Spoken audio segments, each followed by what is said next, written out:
We are live. You all have to hit continue, I think. Okay. So hello, let's do this one more time. Hello and welcome again to the PR Roundtable virtual event on June 16th, 2021, which is titled, What the Heck is Substack? Yes, we hope you enjoyed. What's that?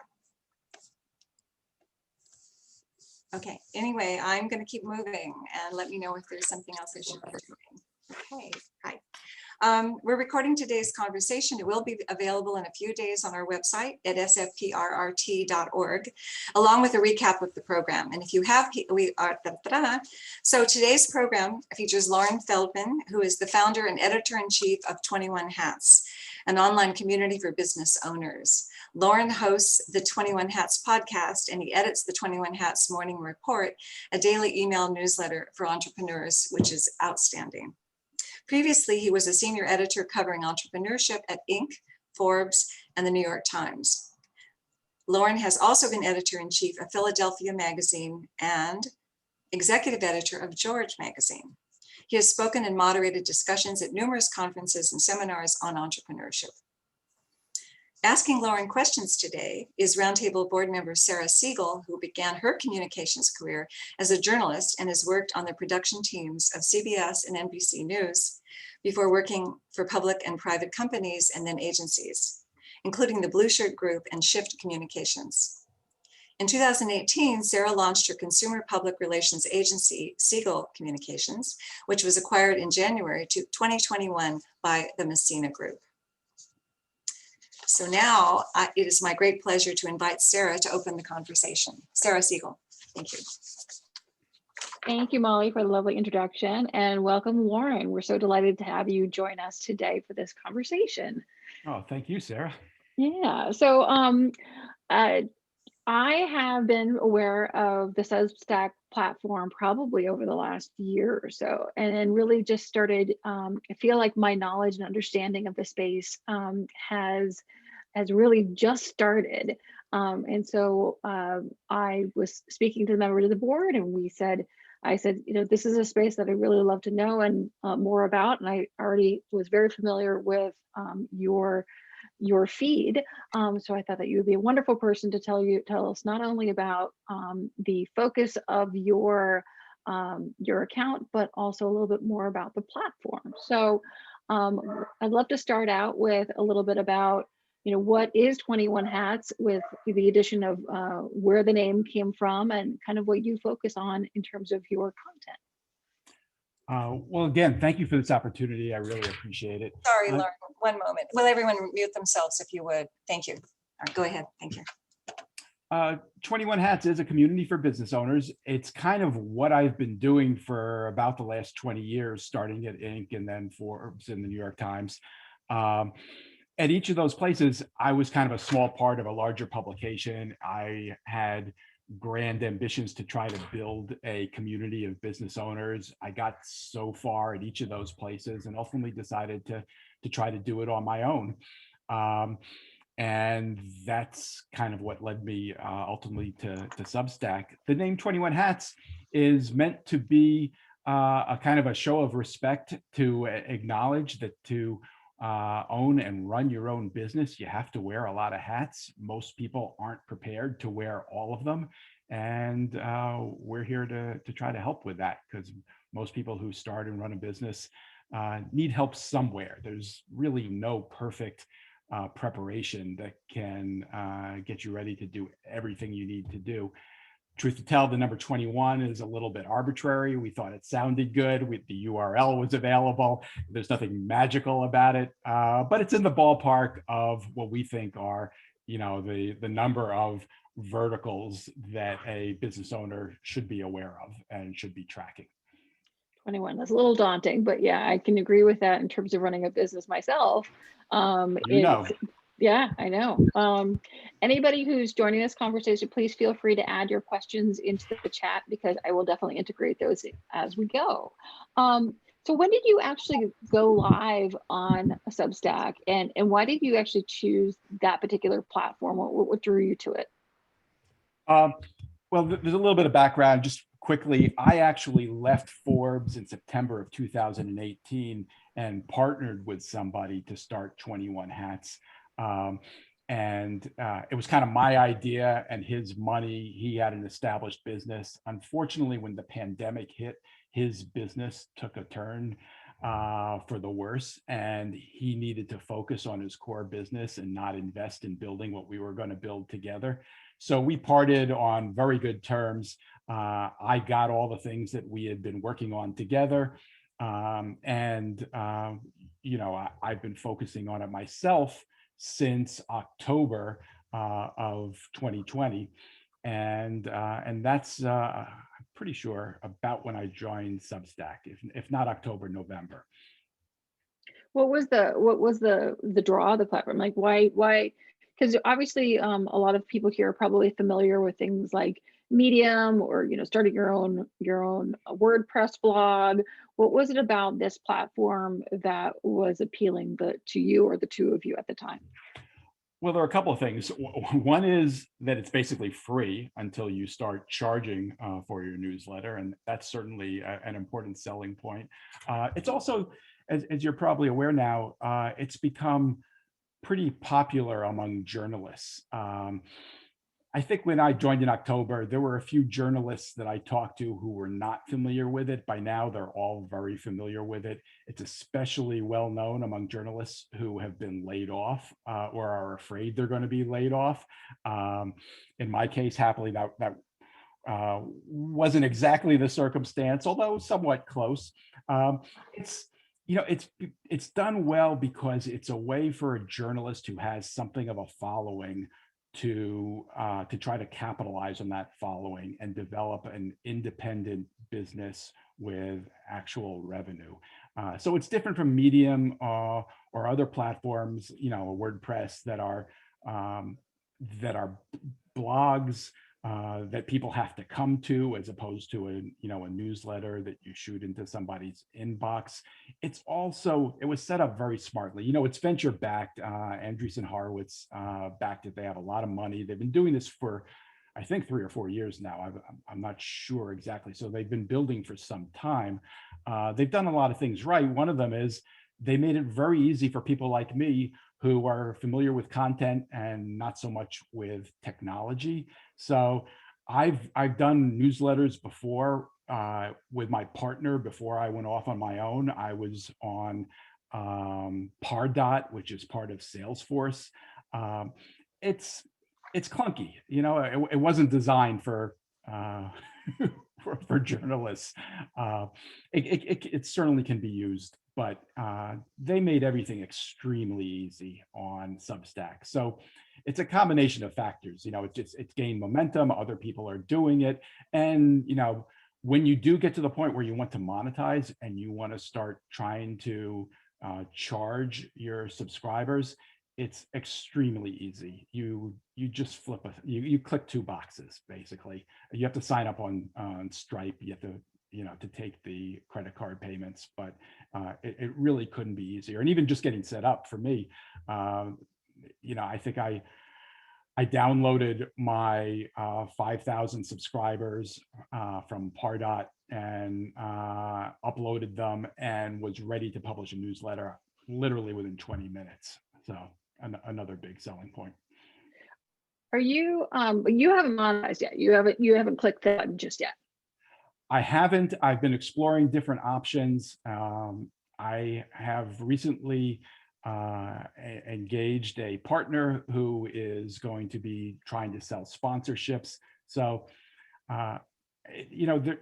there are tricky aspects to this. One of the things that Substack is very open about is that however many subscribers you have, you shouldn't expect all of them to convert when you decide to start charging. In fact, they encourage you to expect no more than 5 or 10% to convert. So, I want to build this. I don't want to wall people off. If I can do this without putting up a paywall, that would be my preference. Oh, for anybody joining us that hasn't had a chance to read through or listen to your podcast and the newsletter, can you tell us a little bit about the kind of the kind of I find that your content's very interesting, is that it's not necessarily, you do cover like the big moments in the news cycle, but you also, all your content is derived from people that are going through the experiences and challenges of being a small business owner or an entrepreneur. Can you talk a little bit about the focus of what you've put together? Sure. So the newsletter is daily. It's called the 21 Hats Morning Report, and it is our attempt to look at all the most important news of the day for business owners, very specifically. So yes, we do sometimes hit some of the big news stories of the day, but often we don't. If there isn't an angle that I think is relevant for business owners, I'll ignore it. Or sometimes I'll pick a very small part of a very big story, just because I think that's the most important piece for business owners to know about. So I've been doing this myself on Substack since October, but I've been publishing this newsletter for about 2 years now. The pandemic was a great opportunity for us to try to prove our value. There were just so many stories, and you can imagine, like when PPP loans first came into existence and business owners were trying to figure out why it wasn't working, what was going wrong, were they at the wrong bank, where should they go? We had a great compendium of information about that. And I think we're going to have lots more information coming up in the future about all the issues that are going to come up involved in trying to get those loans forgiven, because it's very unlikely that's going to go as smoothly as it should go. So we look for those kinds of stories. Today, I had a couple of stories based on the big New York Times investigative piece about Amazon and the way it treats its employees. We looked at it.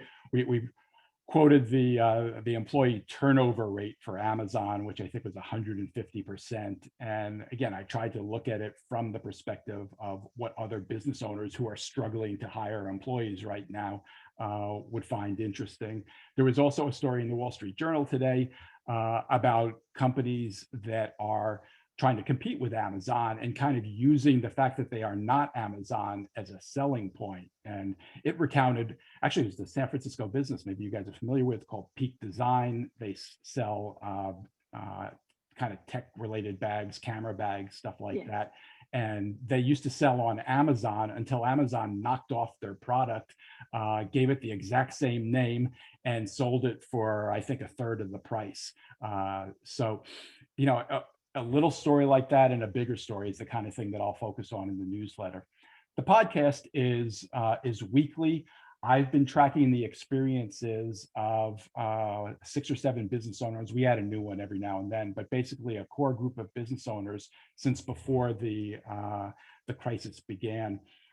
When I started, I wasn't sure how long we would stick with the same group, but then when the pandemic hit, the conversations became really interesting and really emotional. And I think our listeners got very much invested in the narrative stories of whether these people were going to, and their businesses were going to survive the pandemic or not.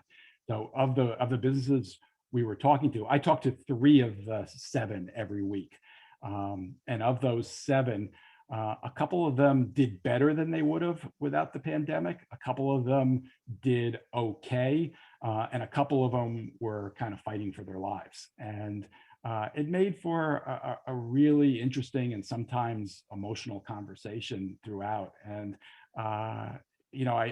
I wish I had a larger audience than I do. I can't tell you it's growing as quickly or as large as I'd like it to, but we do have a really loyal core group of followers who have gotten to know these business owners and are kind of hanging on every word. Right? We have one woman who she has a chain of hair salons based in Detroit, or she had a chain of hair salons. She's down to 1 as a result of the pandemic. And she at the beginning was very concerned that she wouldn't survive. One of the reasons she did is that she won a big competition in Detroit and actually won $200,000. And she's decided to take that money and use it to franchise her business. Just to give you an example, about a week ago, I posted a podcast where she kind of surprised us by acknowledging to us that she's experiencing what she called FUD, fear, uncertainty, and doubt. Like all of a sudden, she's invested all this money in franchising and she's not sure she's ready. And she talked about some problems she's having in the business. And the other owners kind of talked her through it, put her mind at ease a little bit. It's a little bit like a peer support group, except that I've managed to find some business owners who are willing to have that conversation in public, which is sort of a rare thing. Amazing. But it's remarkably genuine, thanks to the fact that these people are willing to share their experiences. And that they're so candid about the challenges that they're facing. Question from Molly: Do you personally write the entirety of your newsletter every day, or do you have a secret band of elves that help you? I do most of it. Understand, it's mostly aggregation. I'm looking for stories, scouring the web so that you don't have to, looking for stories in all kinds of places, some of them obvious, some of them less obvious. I mean, I think the value in what I do is putting them all together in one place. I try to highlight them so that a business owner gets what they need to know just from the highlights that I include. But of course, if they want to know more, the link's there and they can click on that and go read more about it.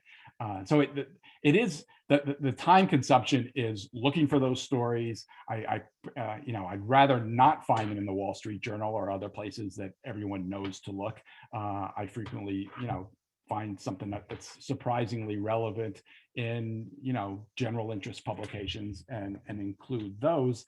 And of course, we do produce a certain amount of content. That the plan all along has been to build that up so that there's lots and lots of 21 Hats original content there. I haven't gotten to that point yet. So it's not as tough as Molly might have thought. Well, you're talking to a group of PR professionals. I'm sure many of them will have similar questions, but how do you work with PR on, if a PR person wants you to give you insight into one of their clients, or do you consider talking to other business owners besides your core group of people that you've been working with? What is the best way to work with you? I am very open to working with PR people. I always have been. I read almost every email that lands in my inbox. My email address is no secret. It's on the newsletter. It's Loren@21hats.com, LOREN. But truth to tell, at the moment, I'm limited in how much content I can produce. This is it's not quite a one-man operation, but it's close. I'm hoping to scale up. I'm hoping to be able to do more. What I'm most interested in now is finding other people like the woman I described to you with the hair salon. So if the idea is that somebody has somebody with a hot new product, and this would be a great place to have somebody describe that product, I'm probably not the best target. I may never be the best target. Maybe that's something that we'll get to at some point. But if you have somebody who's building a business and is willing to be transparent about the ups and downs of that and talk about what's gone wrong as well as what goes right, there may be opportunities. I do add people to the podcast. I do occasional webinars. Somebody who can talk about the lessons learned trying to figure something out, like selling on Amazon or whatever, figuring out Google pay-per-click, a better way to hire employees. That's the kind of thing that I'm always eager to hear about. A question just popped up about Clubhouse, another new medium that we're all kind of getting acquainted with. Do you have experience with that? Do you have thoughts on that platform and how it's being leveraged? I'm embarrassed to admit I haven't done a good job with Clubhouse. I got on, I was probably a little bit late. I think I joined maybe in December, and I was excited about it initially, but I had limited time to invest in it, and I don't feel as though I cracked the code. So I don't want to blame Clubhouse. It may have been me. I did try a couple of things. I hosted one room. We had like 2 people in it.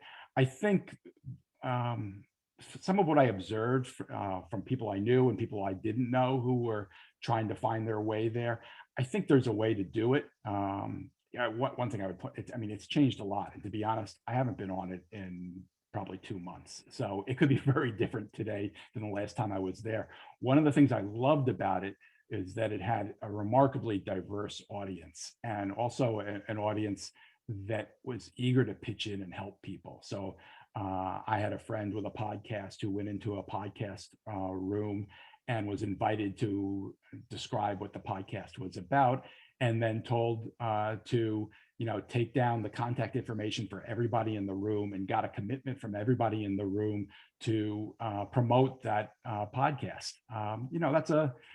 That's a remarkable thing. So I suspect there's some value there, but I think it takes some work.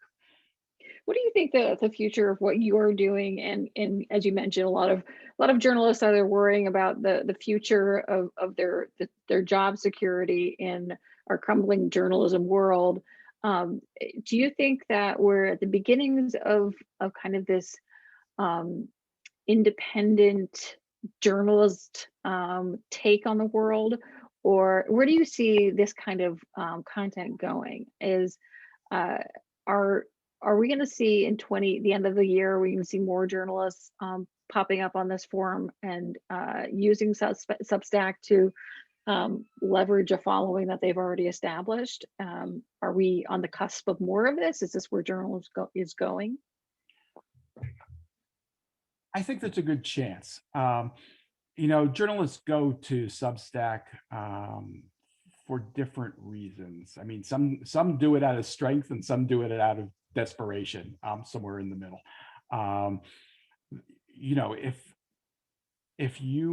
There are people on Substack who are getting paid very well by traditional media companies and chose to make the move because they could make more on Substack.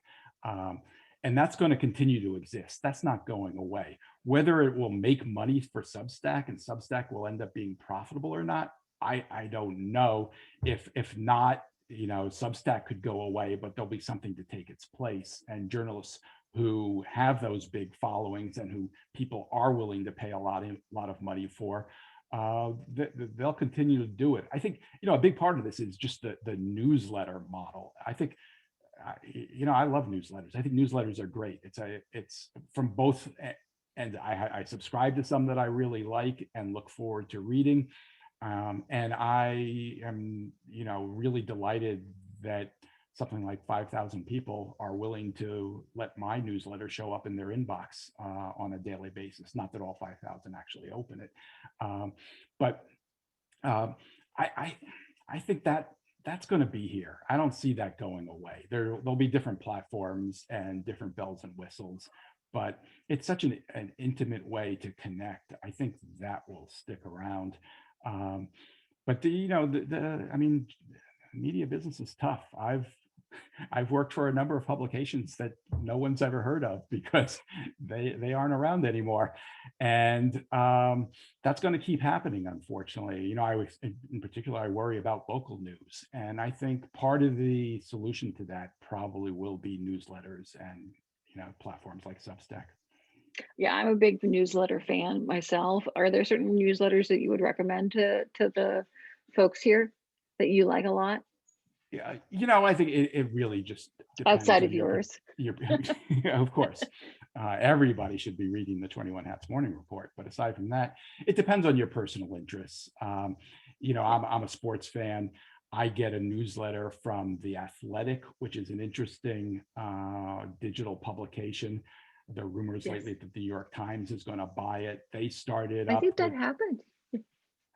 Did it? Yeah. If it did, I missed that. Somebody bought them recently, or it's a very strong rumor. I agree with you on that. Whatever the case, they're going to do just fine.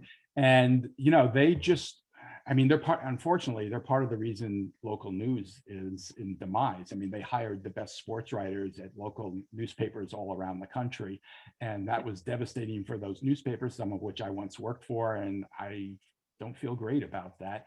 But The Athletic is a very good product, and they've branched out in a number of directions. I listen to their podcasts. I get them a couple of newsletters, and I go to the website on a regular basis.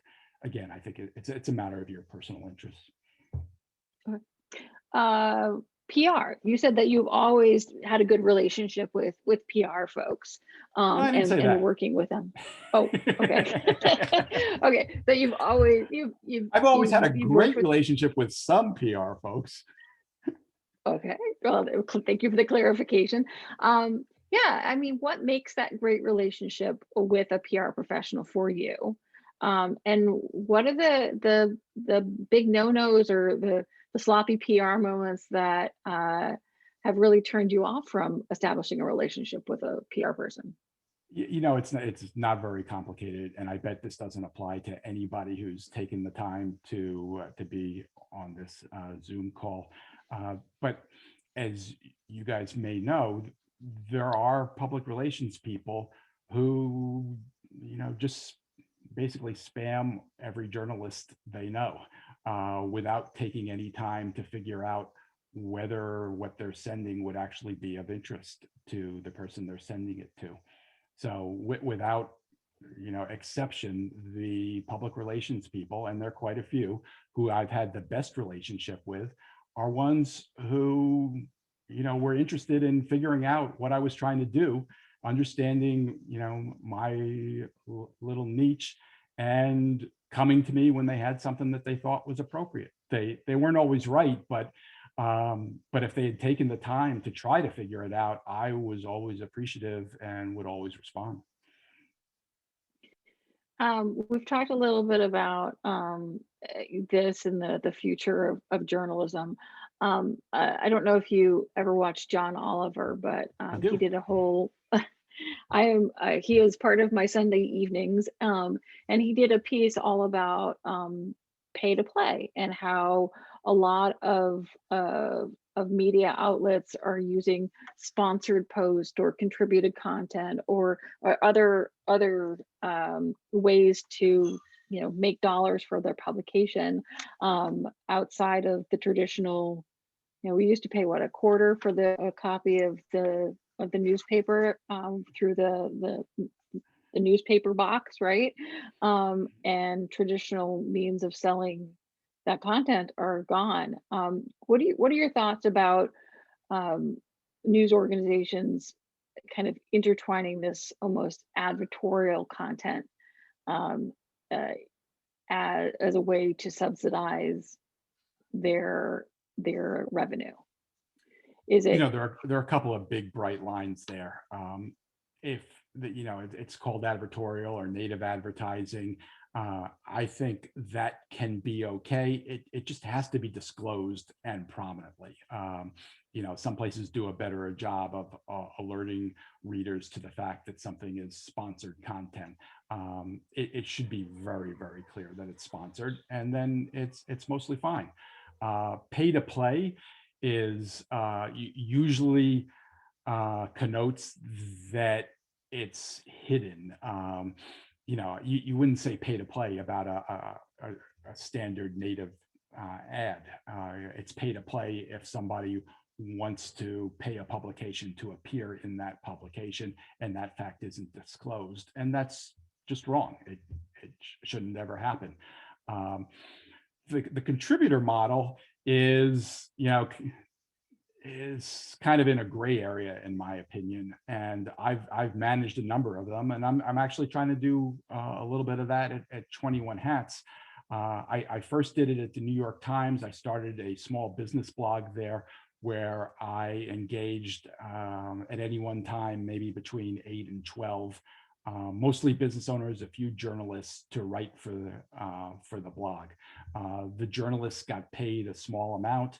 The business owners mostly got paid nothing. A few who were particularly dedicated and ambitious and willing to write regularly did get paid some, but certainly nothing compared to what they made in their day jobs.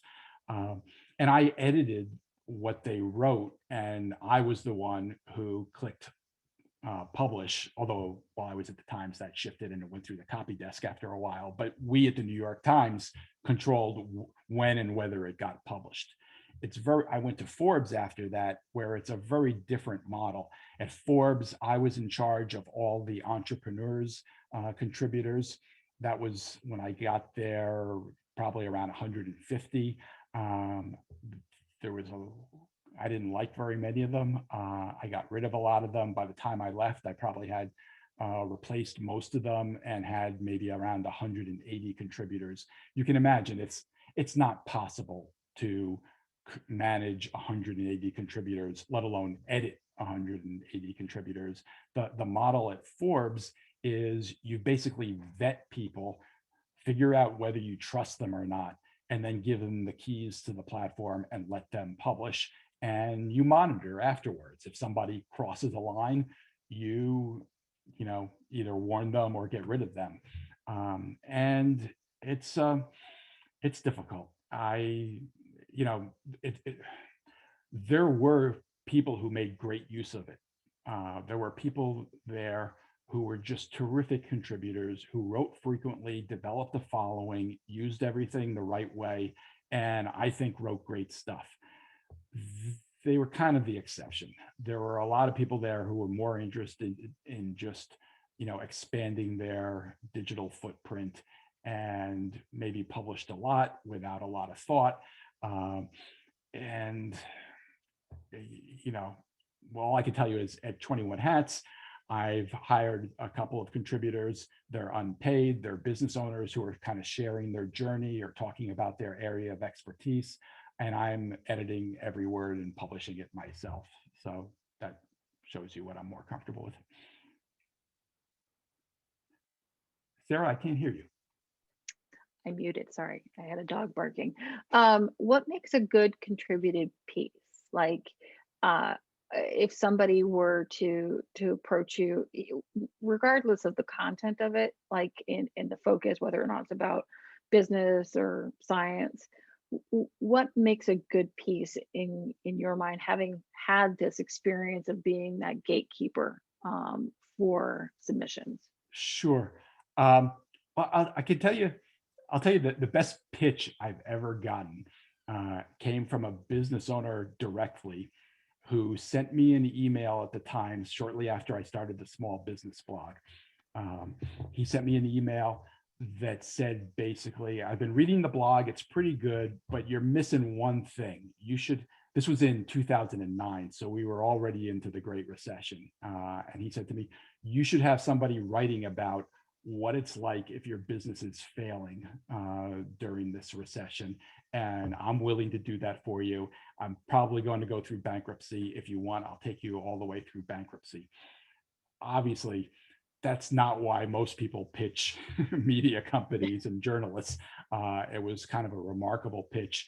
I had lunch with him, we talked, and I, learned quickly that he was very smart, that I developed a trust in what he was telling me, and I signed him up. And he published a series of posts that were, really remarkably transparent about why his business had failed, what was going wrong, and then remarkably, how he turned it around.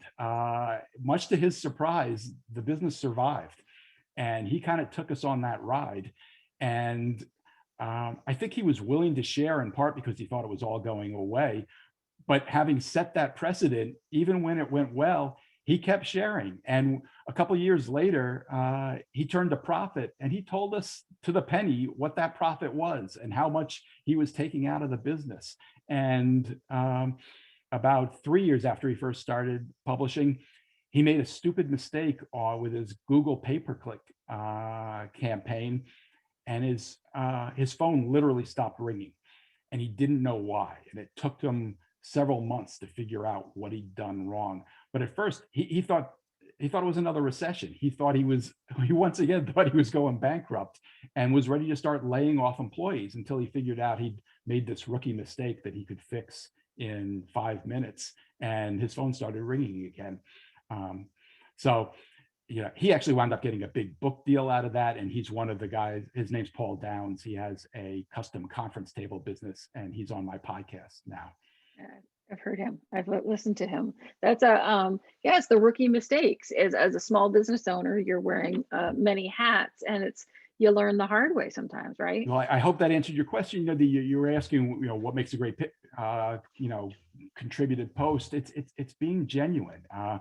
You know, with Paul, he's had a lot of successes, and both, you know, I've been willing to publish those successes. His readers have been eager to read them because we'd already invested in him when we thought he was going to fail. You know, we got.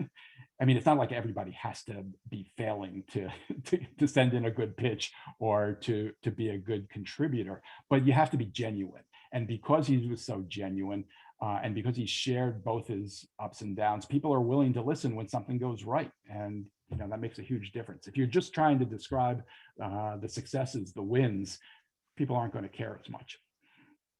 There was a question that came up in the feed about paywalls earlier. And you know, there's this weird, you know, news should be accessible to being aware of what's going on in the world, and access to news should be readily available to everybody. But a lot of publications are going behind paywalls or only letting a certain amount of their content being read. I get blocked out of every news site at least, you know, once a week for having read too many articles. 3 is the limit. Got to switch my browser to read a couple more because I don't always have the budget for every single publication that that we need to look at as PR. But are we going to see more of that? Do you think? Do you think more more outlets are going to go behind this this paywall? We've already seen a lot of it over the last like 3 to 5 years. But do you see that pay for content continuing its trend?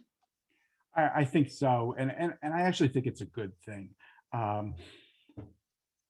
Yeah, when I was at Inc. magazine, it was owned by a subsidiary of the German company Bertelsmann, and they own magazines in Germany as well. And they use an entirely different business model. And that was when I first really started thinking about this and became aware of the price we paid because of our subscription model. In Germany, it's not the advertisers who, you know, pay the freight. It's people who subscribe and read and care about the publication. And at Inc., you know, when I was there and times were tough, you could get a subscription if you looked hard enough for about, I don't know, maybe $6.95 a year, something like that. That doesn't pay for anything, and it leaves the publication terribly dependent on its advertisers. And you know, inevitably, at any publication that does that lives that way, there are times when you make compromises. You do things that you don't necessarily believe in, because you have to if you want the publication to stay in business. I was at the New York Times when they decided to introduce the paywall. It was a really tough decision. I had absolutely nothing to do with it. It was, you know, not my doing, but you know, we all watched it happening and listened to the conversations, and they were ready to do it for about, I don't know, at least 2 years before, you know, they had the whole plan in place, and it took them 2 years to pull the trigger because the fear was, you know, we put up a paywall, our readers go away, and our, you know, some will pay, but we lose money because we get fewer advertising dollars because we have fewer readers. It could end up costing us money. Happily, that wasn't the case. They, you know, it was tremendously successful. Donald Trump probably helped with that somewhat, but they made a lot more money by expanding their subscription base. And, you know, I think that's the healthier way to go. If I thought I could pull the trigger and just live on subscription income with 21 Hats, I would do that in a heartbeat. So back to Substack. You know, you had started with a partner initially. Did you look at other platforms? What was it and you mentioned a couple times that Substack was really easy and the user interface is really easy. I'm sure a lot of us are either thinking about clients that may start something on this club Substack, or maybe, we've wrapped up our traditional PR career and, we still have something to say. Um, can you walk us through the process a little bit? Like, how difficult is it to like kind of get started on something like that? And It is couldn't it be for easier. everybody? What? It really could not be easier. If you have had a career in communications, you can do this in no time at all. If you struggle with anything, there are videos on YouTube, some of them published by Substack, some of them published by users. It's, whatever information you want is there. You can also email me. I'd be happy to help if that would be helpful. I did look at some other platforms. I don't even remember their names now. It was obvious to me even last fall that Substack was the most prominent one at that point. I didn't want to pick the Betamax of newsletter platforms. So that was, that plus it was easy, made the decision very, simple for me. There are some new competitors now. If you Google, newsletters and Substack, and competitors, you'll find them very quickly, and some of them may be worth checking out. There slight variations in the business model, but if a lot of people on Substack are not doing it to try to build a business. They're doing it because they have an area of expertise or passion and they want to share that, maybe once a week or once a month. Nothing could be easier than doing it on Substack. Adding photos, adding links, adding videos. The design, it's not very flexible. You can't do a lot with the design or typography. I think they're trying to add some to that. But if you just want it to be simple and basic and clean, Substack's a great way to go. I switch gears a little bit. Before we started the call, we were peppering you with questions about George when you were at George, and I know that there's a lot of people here that would be very curious to understand, why that only had a certain lifespan, and is there with politics becoming so much more complicated or elections becoming so much more interesting, do you think there's a space even on Substack or another outlet or medium for a revival of that publication? Yes and no. That publication, I was only there for 1 year. It's last year. So this isn't a reflection of my work. There was really good work done there. They were ahead of their time. John Kennedy was the founder. I got hired by his successor after he had died tragically.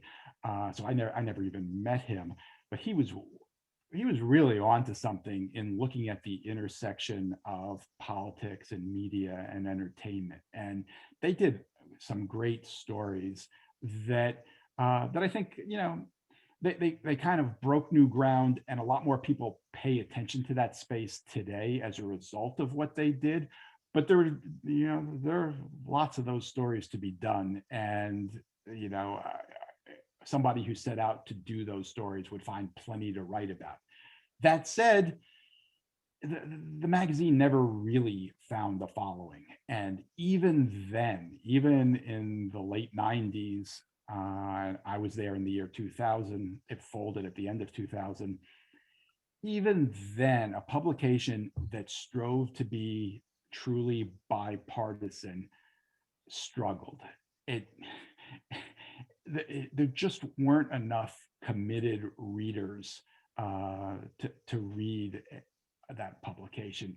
Even then, today, it's just inconceivable that a publication would set out to be truly bipartisan, and for all sorts of reasons. But one of which is that I mean, at its best, George was great. At its worst, the problem with being truly down the road, down the middle, bipartisan, is that it also meant you were kind of boring. And we also published some really boring stories, trying not to step on any toes and just go right down the middle. And I don't think you could get away with that.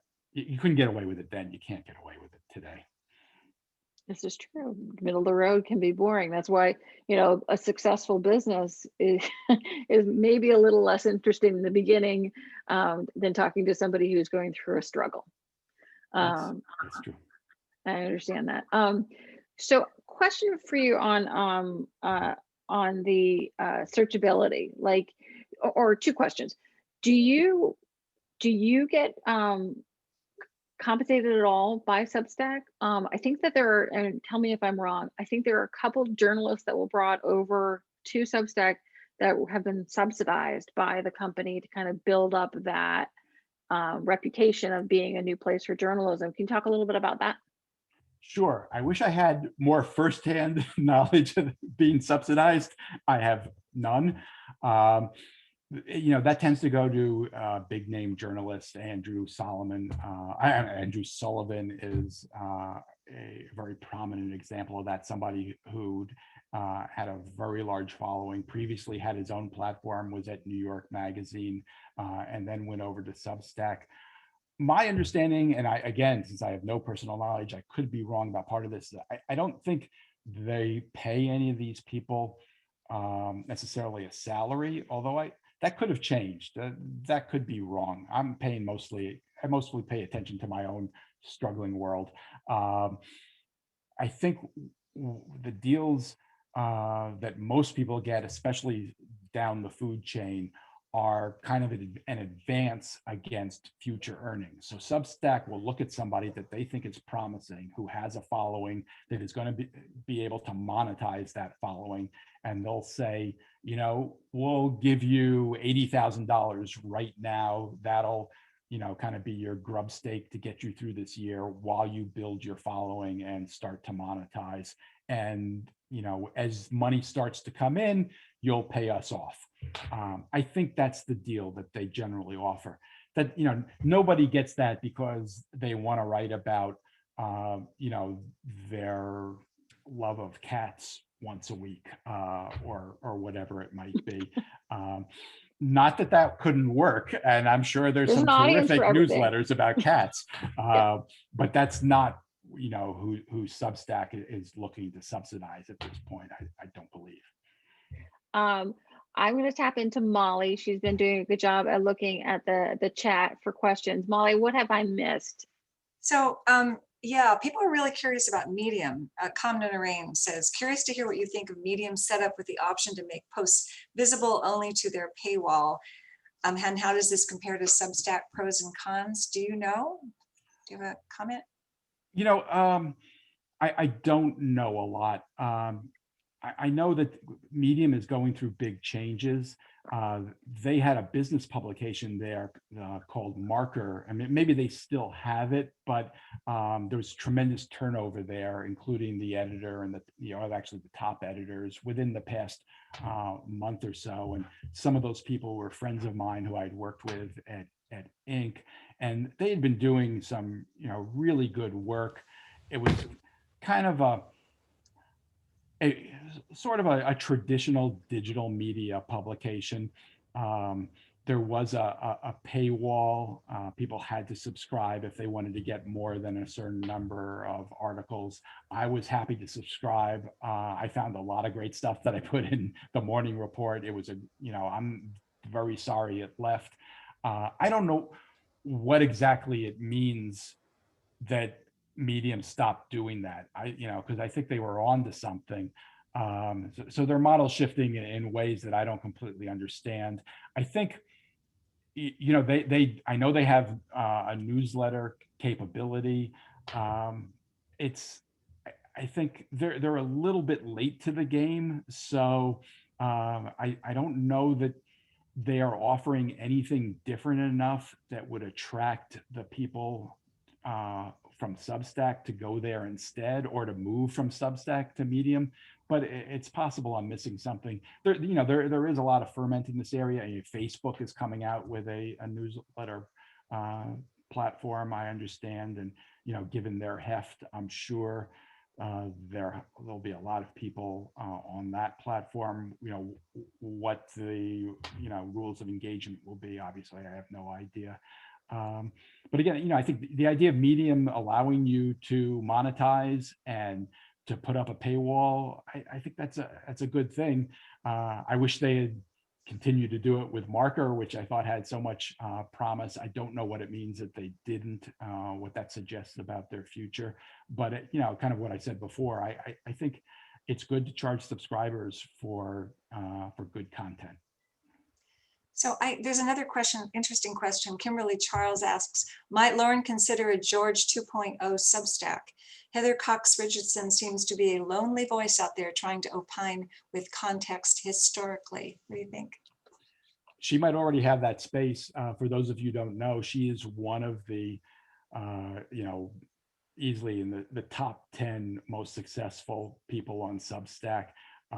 She's making well over $1 million a year, fully documented with her posts on politics. It's not exactly the George model, but you're right. She is trying to kind of go down the middle a little bit and not be a partisan, more an observer. So there's definitely a relationship to what George did. Yeah, like I said, I think at its best, George did a lot of good work. There will always be a desire for that kind of work, and somebody who figures out a way to do that certainly could. I don't think I would do it. I've spent the last 20 years in covering entrepreneurs and business owners, and I've developed a little bit of a following. Like I said, I have 5,000 subscribers on the newsletter. I'm not at a point in my career where I want to walk away from that and start something new. If I were going to start something from scratch, I'd love to try a local publication. In many ways, being editor of Philadelphia Magazine was the best job I ever had. If it had been entirely up to me, I might never have left that job. I loved being at a local publication where the work you did mattered to people that you saw every day. You could walk down the street and run into people who read the publication or appeared in the publication or hated the publication and would tell you so. It kept you honest. At a national publication, journalists can do a hit job and know that they're never going to run into whoever it was. Not that anybody sets out to do a hit job, but at a local publication, that if you write about somebody, you're going to probably run into them at some point at a cocktail party or a restaurant or walking down the street. And you want to be able to look them in the eye and explain why you did what you did. And I like that a lot. I miss that. I think there is a formula to make local journalism work. If I had Andreessen and Horowitz coming to me and saying, create the model, I would probably take them up on that offer. So far, they haven't come. There's one interesting last question I think we have to throw in here too, from Jerry Corbett, which he says, Forbes seems to pay to play. Do you have any thoughts on that?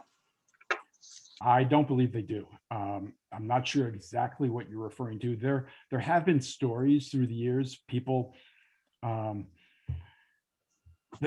this is part of why it's so hard to control that contributor model. It is possible. I mean, when I said it, I don't believe it's true. It's certainly not sanctioned. And if that's what you meant, if you think that's part of the Forbes business model, I am quite certain that is not true. What the danger is that if somebody is a Forbes contributor, somebody can go to that person and say, hey, I'll pay you X dollars if you write about me. And it's possible that Forbes would never find out about that. And there have been situations like that. It can happen. When, sometimes they come to light and those people never have anything to do with Forbes again. But I don't think it's widespread. I don't like the model. I could be naive about this. I hope it doesn't happen a lot. So any wonderful. Thank you so much. Wonderful. We're gonna stop it here, I think. Okay, so thank you, Sarah, and thank you, Loren, and thank you, everybody, for your wonderful questions. I think this was a fabulous conversation. So thank you very much. Thanks all of you. I really enjoyed it. Appreciate the Good. opportunity. You were great. We will all stay in touch with you. Please get in touch with Sarah or any board member or me if you're interested in becoming a member of our organization. And you can join us at half price at this point as of June 1 for just $45 and not the whole price. And details at our website, sfprd.org under membership.